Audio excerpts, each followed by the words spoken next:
도무지 그 남의 생각이나 태도를 알아차리지 못할 때 눈치, 코치가 없다라고 말을 합니다.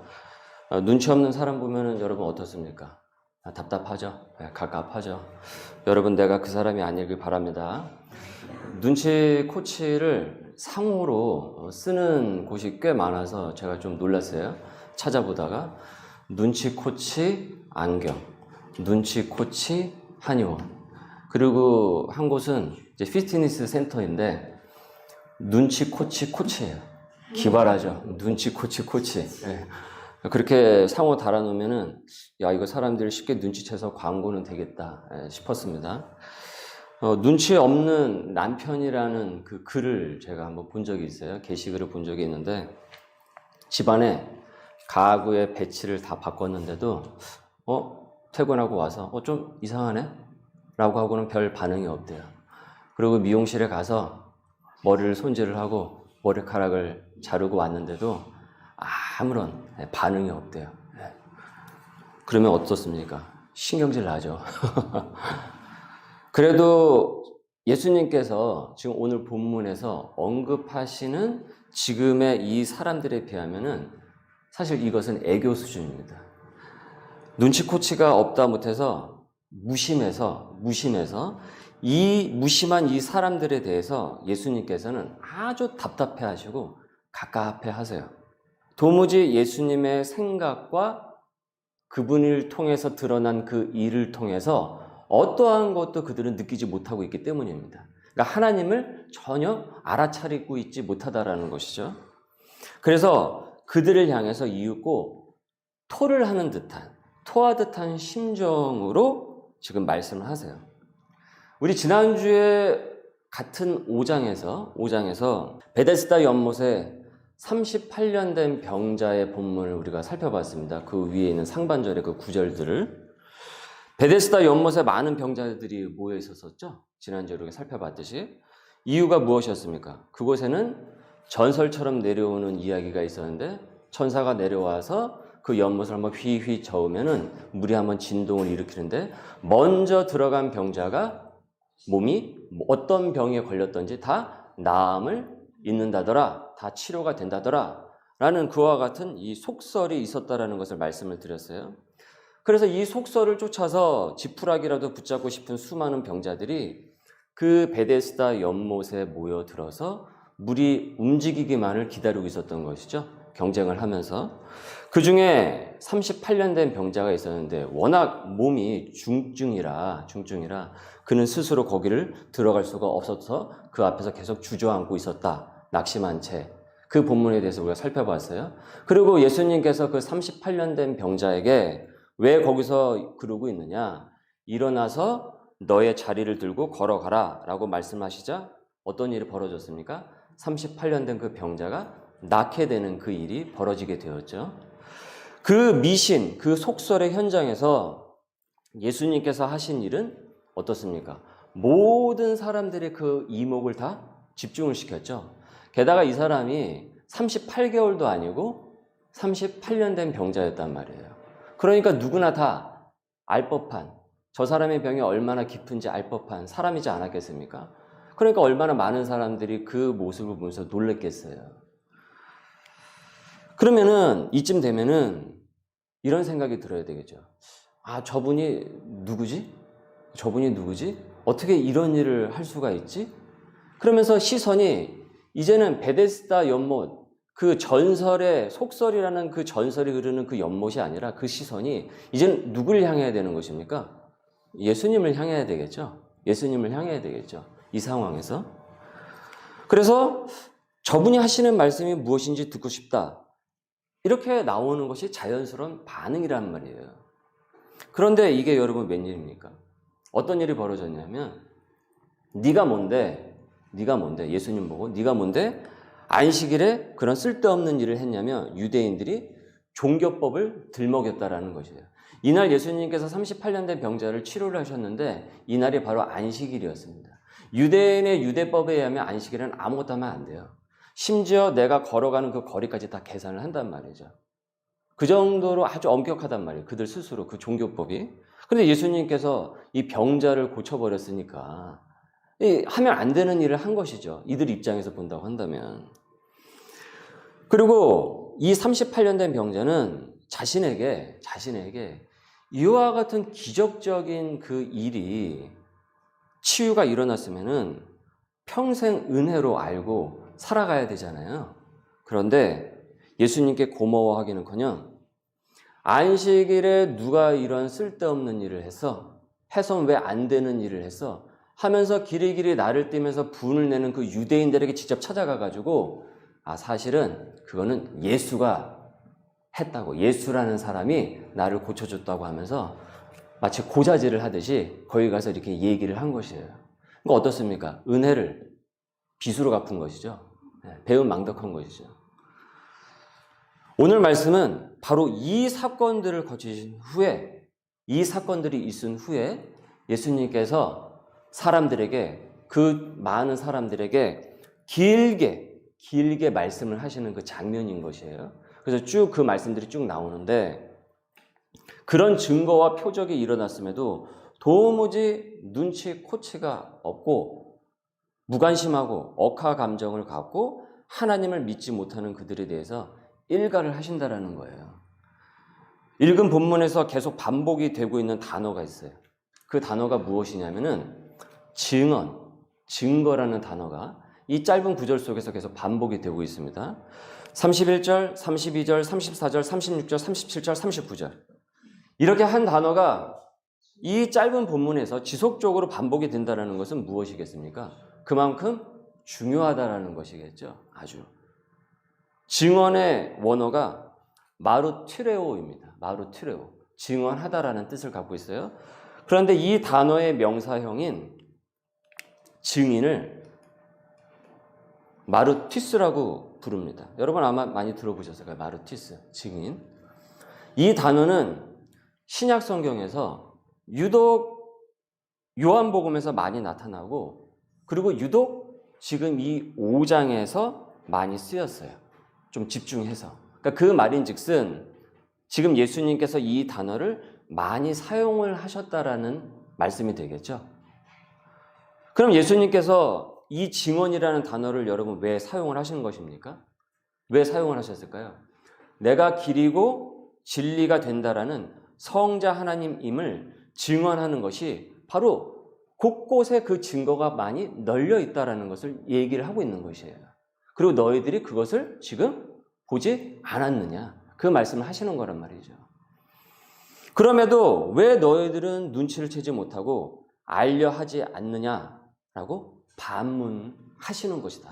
아니 이렇게까지 보여주고 이렇게까지 너희들이 느꼈으면은 무언가 눈치를 채고 관심을 기울여야 되는데, 아니 너희들은 어떻게 정반대로 생각을 하고 반응을 할 수 있냐라는 거죠. 그래서 도무지 참 하나님을 만나려고 시도를 하지 않는구나. 그러니까 얼마나 더 많은 것을 너희들에게 보여주고 체험케 해 주어야 되는 것이냐. 바로 위에서 38년 동안 누워있던 이 병자가 그 기적을 듣고 목격을 했음에도 불구하고 지금 이 자기를 고친 사람이 예수라고 가서 고자질을 한 것 아닙니까? 가서 잃는 것 아닙니까? 당시 성경을 깊이 연구한 유대인들조차도 사실은 믿질 않는 거예요, 이 예수님을. 그래서 39절을 보십시오. 다 같이 한번 읽겠습니다. 시작. 너희가 성경에서 영생을 얻는 줄 생각하고 성경을 연구하거니와 이 성경이 곧 내게 대하여 증언하는 것이니라. 성경이 말하는 그가 바로 나 예수다. 그런데도 너희는 성경을 보고도 어떻다고요? 믿지 않는구나. 그러니까 낫을 놓고 기역자도 모른다라는 말이 있죠. 낫 놓고. 이럴 때 쓰는 것이죠. 그러니까 낫 놓고 좀 거꾸로 해가지고 니은이라도 읽어야 되는데 그 니은조차도 읽지 못하는 거예요. 지금 이 사람들이. 근데 가만히 보니까 못 읽는다기보다는 아예 읽으려고 하질 않아요. 태도 자체가 아예. 받아들이지 않는다라는 거죠. 의도적으로 아예. 40절입니다. 시작. 그러나 너희가 영생을 얻기 위하여 내게 오기를 원하지 아니하는도다. 실은 너희들은 증거가 부족해서가 아니고 너희들은 믿기 싫은 거야. 너희들은 믿기 싫은 거야. 믿고 싶지 않은 거야. 이 신념으로 가득 차 있으니까 어떤 증거가 널려 있다고 하더라도 거부 반응을 보일 수밖에 없는 것이죠. 그래서 예수님께서 지금 일침을 놓으셨어요. 너희들은 사실은 믿고 싶지 않은 거야. 믿기 싫은 거야. 이어 46절입니다. 시작. 모세를 믿었더라면 또 나를 믿었으리니 이는 그가 내게 대하여 기록하였다. 그러나 그의 글도 믿지 아니하면서 어찌 내 말을 믿겠느냐 하시더라. 너희들이 그렇게도 존경하는 모세가, 이 유대인들도 모세는 되게 존경을 했어요. 존경을 했단 말이에요. 아브라함도 존경을 하고. 그러니까 너희들이 그렇게도 존경하는 모세가 나에 대해서, 그 모세가, 너희들이 존경하는 그 모세가 나에 대해서 이렇게 기록을 했는데 너희들은 실제로 그의 글도 가만히 보니까 믿지 않는구나. 너희들이 모세를 존경한다고 하지만 가만히 보니까 너희들은 모세를 존경을 한다고 하지만 사실은 그의 글조차도 믿지 않는 거야. 그러니까 그들의 잘못된 그 믿음, 이상한 그 믿음, 기계스러운 그 믿음을 지금 지적을 하신 거예요. 예수님께서. 증거를 채집을 해서 종합을 할 지혜도 없어요. 이 사람들은. 그리고 그것을 찾고자 하는 의지도 없어요. 그러니까 예수 그리스도에 대해서 알려고 하는 그 부분에 있어서 사실은 게으른 것이죠. 명확하게 다시 말씀을 드리면 하나님에 대해서 사실은 알려고 하질 않아요. 사실 이 사람들이.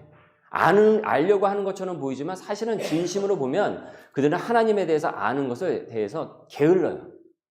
영적으로 게으르단 말이에요. 이들이. 다른 부분에 있어서는 열정이 있을지 모르지만.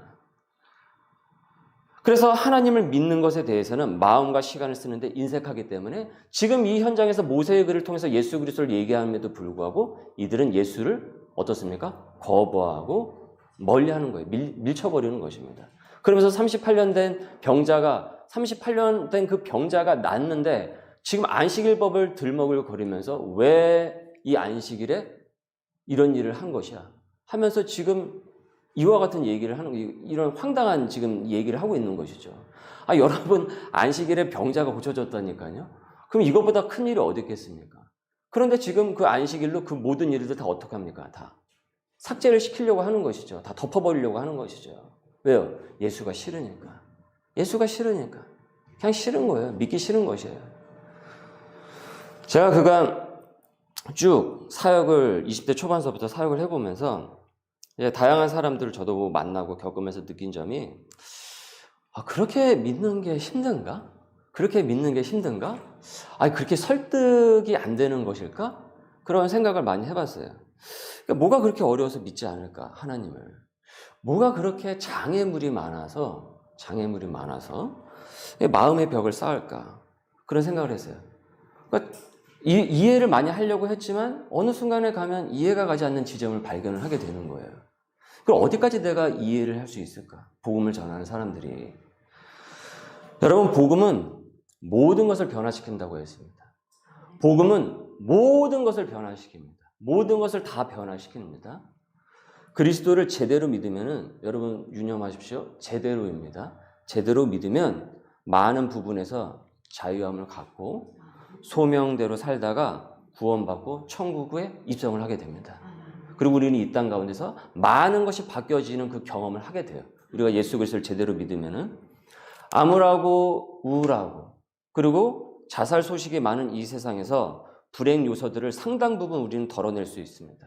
그런데 이 시대의 여러 사람들이 여전히 그럼에도 불구하고 믿질 않는다라는 거예요. 계단만 내려오면 바로 여기에 복음이 있는데 그 계단 내려오는 것을 주저주저 해요. 내려오질 않아요. 그러면서 서로 푸념하는 것은, 사람들끼리 푸념하는 것은 사는 게 지겹대요. 사는 게 힘들대요. 지겹지 않고 고통스럽지 않을 수 있어. 그 방법을 알려주는데도 이것은 듣질 않아요. 그리고 지겹고 힘들고 그냥 그렇대요. 그러면 도대체 어떻게 하자라는 거예요? 이 복음이라는 솔루션을 줌에도 불구하고 그렇다고 한다면. 오죽했으면 예수님께서 이렇게 말씀을 하셨겠으며, 오죽했으면 여러분 예수님께서 성육신을 하셔서 이 땅에 오셔서 그 증거를 직접 들고 지금 이 순간에 오셨겠습니까? 이 말씀의 현장 가운데서. 다행히 누군가는요 그 증거를 잡아요. 채집을 한다라는 거예요. 증거를 모은다라는 거예요. 귀를 기울이고. 그리고 그 증거를 이야기하는 그 증인의 말에 귀를 기울입니다. 그리고 정말 하나님이 계시구나. 이 세상이 그저 만들어진 것은 아니구나 하면서 복음을 받아들인다라는 것이에요. 그리고 바른 복음의 소리를 전하는 교회를 찾아서 건강한 교회를 찾아서 귀를 더 기울인다라는 거죠. 그러면 이전에 자신을 꽁꽁 묶고 있었던 것이 풀어지는 그 경험을 하게 됩니다. 왜냐하면 복음의 소리가 모든 것을 바꿀 수 있기 때문에. 그래서 예수 믿는 것이 좋다라는 것이에요. 아니, 예수 믿으면 좋은 것을 넘어서 반드시 필요하다라는 것을, 우리는 이 땅에서 반드시 예수를 믿어야 된다라는 그것을 깨닫게 돼요. 그리고 이 사실을 이제는 나도 주변에 알려야 되겠다라고 한다라는 거죠. 증거를 수집을 하다가 이제 그 사람이 누가 되는 것입니까? 증인이 되는 것이죠. 증인이 돼요. 마르티스가 됐다라는 것이죠. 우리가 여러분 숨겨진 맛집을 발견을 하면 어떻습니까? 나 혼자만 알고 있습니까? 아니죠. 여기 주변에 여기저기에 계속 그 집 계속 알리죠. 이 집 저 집. 그죠? 가보라고 신나서 막 얘기해 주지 않습니까? 전하지 않습니까? 누가 시키지 않아도 막 전도하고 그러지 않습니까? 가보라고 적극적으로. 꼭 가보라고 하면서. 이런 비유가 좀 그렇긴 하지만은 좀 더 기억에 도움이 되라고 말씀을 드리면, 영혼의 최고의 맛집을 발견했으니까 당연히 그것을 전하고 싶지 않겠습니까? 증거를 모으다가 이 증거가 진짜네 하면서 본인이 증인이 되는 것이죠. 그래서 증인이란 이 마르티스는 이런 뜻도 갖고 있어요. 어떤 뜻을 갖고 있습니까? 다 같이 읽어보실까요? 시작. 순교자라는 뜻도 갖고 있어요. 순교자. 이게 무엇일까요? 왜 순교자라는 뜻을 지니게 되었을까요? 하나님이 살아계시고 예수 그리스도가 진리라는 이 사실이 너무나도 명확하고 너무나도 분명하기 때문에 설사 내가 죽는 한이 있더라도 나는 이 증거를 전하는 증인이 되겠다라는 거예요. 그래서 이 마르티스가 순교자로서 똑같은 의미로 쓰이고 있어요. 그러니까 우리가 예수 그리스도의 증인이지 않습니까? 저와 여러분이 증인이시죠? 순교라는 요 단어가 들어가니까 좀 머뭇거리시는 거죠? 네. 근데 제가 단어의 의미를 삭제할 수는 없어요. 제가 만든 건 아니니까. 저와 여러분은 마르티스죠? 예. 증인이란 말이죠. 그러면 사실은 이 의미가 우리가 순교자라는 의미도 맞는 거예요. 우리가 찬양을 할 때만 순교가 아니라 사실 우리의 삶의 신앙 고백이라는 것이에요. 이렇게 살았어요. 예수 믿는 사람들은 사실은. 그리고 천국에 입성을 했죠. 여러분, 미술관 같은 데 가서 그림을 보시면은 그 그림이 그냥 저절로 그려진 그림이 아니라는 것을 알고 계시죠? 그래서 이렇게 들여다보시죠. 이거 누가 그린 것인지. 그죠? 누가 그렸지? 이 그림을 누가 그렸지? 그래서 시그니처를 확인을 한단 말이죠. 그리고 어떤 제품이라든지 이런 제품이라든지 보면은 다 어떻습니까? Made in USA, Made in China, 코리아 이렇게 다 있습니다. 그냥 거저 생긴 건 없단 말이죠. 여러분 이 세상을 하나의 화폭이라고 한번 여러분 생각을 해보세요. 하나의 화폭이라고 생각을 해보세요. 구름이 있고요. 숲과 나무는 공기를 만들어내요. 그리고 사람들과 동물들, 식물들은 이제 숨을 쉬어요. 그리고 이 자연이 일정한 법칙 안에서 질서대로 쭉 움직이고 있습니다. 그리고 사람이라는 이 영생이 가진 이 생물이 있는데 깊이 생각을 하고 사고를 할 줄 알고 동물과 다른 그와 같은 어떤 일정한 법칙과 질서 가운데서 또 이 땅을 살아가는 데 있어요. 창의성이 있고. 여러분 이 모든 것들이 그냥 자연스럽게 아무런 목적도 없이 그저 우연하게 만들어졌다고 생각을 하십니까? 아무런 목적도 없이? 저와 여러분이 이렇게 말하고 생각하고 감정을 가진 이 생명체가 그냥 알아서 저절로 물고기가 나중에 인간이 되어서 진화론에서 얘기하듯이 그렇게 그냥 저절로 그렇게 생긴 것이냐고요. 아니, 조금만 더 가까이 가서 여러분 이 화폭을 이렇게 좀 더 자세히 가서 보세요. 그러니까 미술관에 갔을 때 멀리서 보다가 가까이 가서 볼 거 아니에요. 그리고 가까이 가서 또 무엇을 봅니까? 그 밑에 네이밍을 볼 거 아닙니까? 누가 그렸는지 이 그림을. 그러니까 똑같이 우리도 좀 더 가까이 가서 이렇게 보자라는 거죠. 그럼 누가 나오겠습니까? 그린 화가인 하나님이라는 시그니처를 우리가 발견하게 된다는 거죠. 메이드 인 하나님을 발견하게 된다는 거죠. 여러분도 우리가 한 번쯤 이상은 들어본 토마스 아퀴나스라는 철학자가 이를 우주론적 논증, 목적론적 논증법이라고 이를 명명을 했습니다. 방금 제가 말씀을 드린 이 부분에 대해서. 그냥 이 땅에 어떻게 모든 것이 그냥 생길 수가 있겠느냐. 어떤 목적도 없이. 아니 어떻게 이렇게 질서대로 움직일 수가 있겠는가. 그래서 로마서 1장 19에서 20절입니다. 토마스 아퀴나스는 바로 이 말씀을 통해서 이 논증을 추론을 해요. 이는 하나님을 알만한 것이 그들 속에 보임이라. 하나님께서 이를 그들에게 보이셨느니라.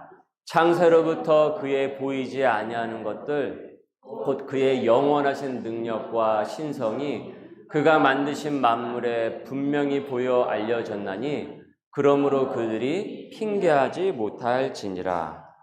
관심을 갖고 여러분 보면은 증거는 사실 널려 있습니다. 하나님이 계시다라는 증거는 널려 있습니다. 증거가 없어서 못 믿는 것이 아니라 실은 안 믿는 거라는 거죠. 믿고 싶지 않다라는 거죠. 증거가 없어서 하나님의 구원을 믿지 못하는 것이 아니라 무심해서라는 것이죠. 무심해서. 관심을 기울이지 않는 거죠. 처음에 설교시에 언급했던 그 주부가 언급한 이 눈치 없는 남편에 대한 그 게시글에 밑에 그 댓글이 달렸어요. 어떤 분이 댓글을 달았어요. 무엇이라고 댓글을 달았냐면은 그거는 남편이 눈치가 없어서 그런 것이 아니라 사실은 무관심한 거라고. 무관심해서 그런 것이라고. 관심이 없으니까 집에 물건이 옮겨져도 모르는 것이고 아내가 미용실을 다녀와도 전혀 모르는 것이라고. 그리고 그 밑에 댓글에 이 주부가 또 댓글을 달았어요. 맞다고. 우리 남편은 가정에 관심이 없다고. 무관심하다고. 나에 대해서 관심이 없다고. 일상생활에서의 이런 무관심과 다르게 여러분, 하나님에 대한 그 무관심의 대가는 그저 누군가의 푸념으로 끝나지는 않습니다.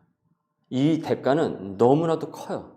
그래서 무엇이라고 얘기하고 있냐면 핑계될 수 없다라고 했던 것입니다. 핑계되지 못한다라는 것입니다. 나는 하나님, 나는 증거가 없어가지고 나는 그래서 지금까지 믿고 살지 못했습니다. 그렇게 핑계되지 못한다라는 것이에요. 하나님 앞에서는. 그런 얘기 할 수 없다라는 것입니다. 아니, 너는 분명히 알 수 있었어. 너는 분명히 알아차릴 수 있었어. 네가 무관심했던 것이야. 너는 믿고 싶지 않았던 것이야. 이 핑계를 댈 수 없다라는 얘기를 하고 있어요. 5장 26절에서 29절인데요. 5장 26절에서 29절인데 여러분의 성경이 아니라 우리 교회학교 우리 학생들이 보는 쉬운 말 성경으로 읽어드리도록 하겠습니다. 아버지께서 생명의 근원이신 것처럼 아들도 생명의 근원이 되게 하셨다. 아버지께서는 또한 아들에게 심판하는 권한을 주셨다. 그는 사람의 아들이기 때문이다. 내 말에 놀라지 마라. 죽은 이들이 모두 그의 음성을 듣고 무덤에서 나올 때가 올 것이다. 그때가 오면 선한 일을 한 사람들은 부활하여 생명의 나라에 들어가고 악한 일을 한 사람들은 부활하여 단죄를 받게 될 것이다 라고 하였어요. 요즘 시대에 들어서 사람들이 안 믿는다라고 얘기를 하고 있어요. 워낙 신경 쓸 것도 많고 하나님한테 예수님께 관심을 쏟는 것보다는 그들의 관심을 빼앗는 것들이 훨씬 더 너무나도 많아졌기 때문에 그렇죠. 지난주에도 제가 잠깐 언급을 해서 말씀을 드렸지만 애플이라는 회사에서 근래에 정말 놀랄만한 제품을, 신제품을 발표를 했어요. 말씀을 드렸죠. 고글 하나 끼는데 정말 새로운 세상이 펼쳐져요. 어설픈 것이 아니고요. 정말 새로운 세상이 펼쳐지게 만들어놨어요. 이렇게 화면을 기르면요. 텔레비전 화면이 이렇게 커져요. 아바타 극장에서 가서 안 봐도 돼요. 그거 끼면. 그냥 극장이 내 집 안에서 바로 여기서 펼쳐지는 세상이 되어버렸어요. 모든 작업을 컴퓨터로 다 할 수 있고요. 통화, 모든 것이 그거 하나 끼면 해결되겠더라고요. 내년 초에 출시가 된대요.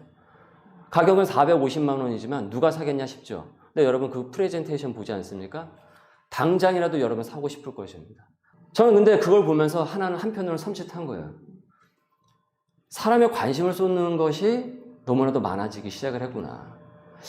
야, 이거 복음을 이 시대에 어떻게 효율적으로 전할 수가 있을까? 왜냐면 우리의 관심과 생각과 신경을 몰두하게 하는 그것들이 많으니까. 아마 그거 생기면요, 많은 사람들이요, 정말 작업을 하고 생산적인 일을 하기보다는 아마 드라마 보고, 드라마 정주행하고, 공연 보고, 이런 걸로 활용할 확률이 훨씬 더 큽니다. 우리 애들도 그렇고요. 이거 스마트폰하고는 비교도 되지 않는 그런 시대를 우리가 이제 앞으로 맞이하게 된다는 것이죠. 그럼 이때에 과연 마르티스로서 증인으로 부름받은 사람들이 어떤 마인드를 갖고 이 시대의 복음의 사람으로서 복음의 전령으로서 살아가야 되겠냐라는 것이죠. 지금의 교인들도 사실은 무관심해요. 복음을 전하고 복음을 나누고 이 증거에 대해서. 왜냐하면 너무나도 자기 스스로 사는 게 바쁘다고 생각을 하고 때로는 자기가 취미 활동을 즐길 게 너무나도 많거든요. 그러니까 거기에 대한 관심은 적어지고 거기에 쏟는 관심은 훨씬 더 비중이 커지다 보니까 당연히 하나님 앞에 쏟는 그 시간은 당연히 현저히 줄어들 수밖에 없는 것이죠. 여러 번 말씀을 드렸습니다. 넷플릭스 보는 게 그게 뭐가 문제가 되겠습니까? 뭐가 문제가 되겠어요? 우리가 드라마 보는 게 뭐가 문제가 되겠습니까? 그런데 여러분 그게 한 번 보냐 끝나냐라는 거예요. 어마어마한 시간을 거기에 집중해서 보지 않습니까? 그리고 완전히 열광적인 팬이 되잖아요. 이런 시대를 지금 우리가 살아가고 있다는 거죠. 여러 아이돌, 우상들이 우리의 주변에 너무나도 많아요. 그래서 우리의 신경과 관심을 끌어당기고 우리 자녀들을 끌어당긴다는 거죠. 그러니까 지금 이 시대에 하나님께서 하나님이 찾으시는 사람은 정말 진정한 마르티스, 증인들 아니겠습니까? 그래서 우리를 소명의 백성으로 부른 것 아니겠습니까?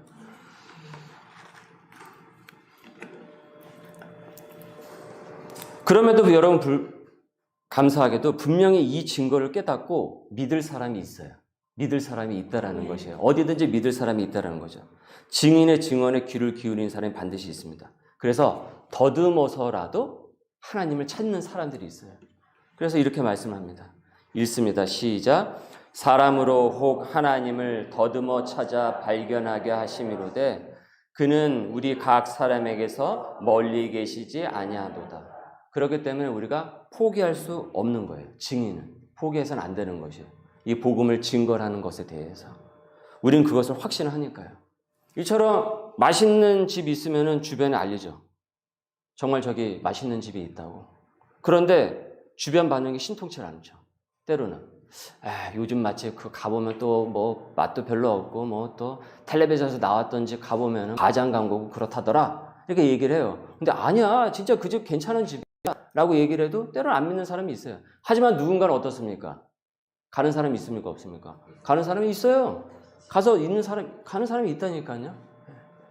그런 사람이 있다니까요. 증언을 듣고도 분명히 안 갈 사람도 있겠지만은 갈 사람도 있어요. 왜요? 하나님께서는 이 주변에 더듬어서라도 하나님을 찾는 사람이 있음을 말씀을 하셨으니까.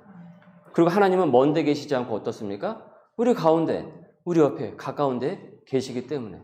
그래서 저와 여러분도 지금 이 자리에서 지금 예수 그리스도를 믿는 것 아니겠습니까? 네.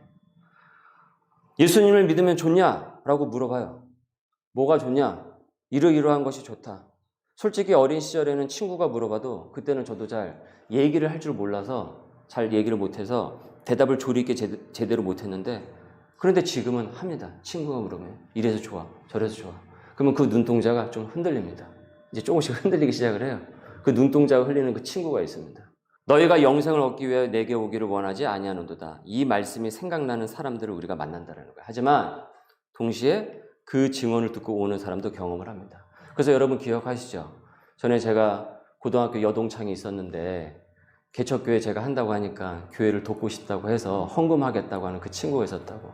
그래서 제가 그 친구는 예수 믿기 어려울 사람이라고 생각을 했는데 그 친구가 지금 집사님이 돼서 또 개척교회를 돕겠다고. 그래서 제가 그거를 제 주변에 동료 목회자, 지금 암에 걸린 동료 목회자에게 그걸 전달했다라고 말씀을 드렸죠. 저는 그 친구 보면서 놀란다니까요. 아, 이런 일이 어디든지 일어날 수 있구나. 그러니까 우리가 마르티스 된 증언자들이 증거 전하는 것을 멈출 수 없는 것이죠. 우리 가족에게도 마찬가지고요. 읽습니다. 시작. 오직 너 하나님의 사람아, 의와 경건과 믿음과 사랑과 인내와 온유를 따르며 믿음의 선한 싸움을 싸우라. 영생을 취하라. 이를 위하여 내가 부르심을 받았고 많은 증인 앞에서 선한 증언을 하였도다. 여러분, 무엇보다 하나님께서는 이런 증인들을 향한, 이렇게 하나님의 증거를 이 땅 가운데서 전하려고 하는 이 복음의 전령들을 향한 그 애착과 애정을 갖고 계세요. 그 증언자들에 대한 애정을 갖고 계시다고요. 나에 대해서 누군가 여러분 좋은 평가를 해주는 사람이 있으면은 우리 마음이 그 사람에게 쏠리지 않습니까? 그렇죠? 사람 마음이. 그런데 하나님께서 하물며 자신을 증언하고 증거하는 그 증인을 향한 마음이 여러분 어떻겠습니까? 그래서 증인은 성령의 능력을 체험을 합니다. 인생의 언덕과 높은 산을 용기 있게 넘어가요. 왜요? 하나님께서 그 증인을 도우시기 때문에 그런 것이죠. 도우시기 때문에 그렇죠. 하나님께서 그 베푸시는 그 은혜를 체험을 하게 된다는 거예요. 기도를 하며 주님의 긍휼과 자비를 느끼게 됩니다. 하나님께서 그를 지켜보고 계시기 때문에, 애정을 쏟고 계시기 때문에 울적하고 지친 마음을 위로하고 힘을 주는 그 하나님을 경험을 합니다. 말씀을 읽고 지혜를 얻어 쭉 걸어가고 뛰어가요. 그 증인들은. 그리고 인생의 종래에는 커다란 하나님께서 우리를 두 팔 벌려서 수고했다고 하면서 맞아 주실 것이에요. 우리는 그 날을 생각을 하고 기대를 하면서 지금 이 땅 가운데서 증인으로 살아나가는 것이에요. 오늘 말씀은 두 부류의 사람에게 각각의 메시지를 줍니다. 첫 번째, 증인에게는 주를 거부하는 세상 속에서도 기죽지 말고 용기를 갖고 용감한 증언자가 되라 라고 하면서 우리를 격려를 하시고, 두 번째는 무관심하거나 자기 고집으로 아직도 주님께 나오지 않는 자들에게 증거를 제시하시면서 자기 고집을 꺾고 나와서 하나님의 백성이 될 것을 촉구하고 있습니다. 너희는 영생을 얻기 위해서 내게 오기를 그렇게도 원했구나 라고 하면서 기쁘게 우리 주님의 품에 안기는 이 기쁨의 사건이 우리 가정과 일터, 우리가 머문 자리 가운데 깃들 수 있기를 주님의 이름으로 소망합니다. 우리 말씀에 잇대어 기도하도록 하겠습니다. 너 하나님의 사람아 라며 나를 부르시니 의와 경건, 믿음으로 인내하지 못했고 온유하지 못해서 사랑이 너무나도 빈약해서 복음의 입술이 생활이 되지 못했습니다. 다른 것을 전하는 데는 열심히 있었지만은 마르티스로서 사는 열심은커녕 냉랭했고 게을렀고 무심했음을 주님 고백합니다. 그러면서도 믿지 않는 이들을 보면서 평가만 했지 정작 그를 위해, 그 사람을 위해, 그 영혼을 위해 부름 받았음에 대해서는 증인이 되지 못했습니다. 증거하지 않았습니다. 이제 마음을 고치고 너 하나님의 사람아, 지금 부르심을 기억하며 황무한 세상에서 복음을 올바로 전하고 믿음의 선한 싸움을 하게 하여 주옵소서. 마르티스로서 부름받은 증거에 열심을 내며 지혜 있게 전하게 하여 주옵시고 영혼을 얻는 선한 열매를 맺게 하여 주옵소서. 돌아오는 한 주간 가정의 일터에 머문 자리에 많은 이들 앞에서 선한 증거 되도록 용기를 주시고 열매를 허락하여 주옵소서. 감사하며 예수님의 이름으로 기도드립니다. 아멘.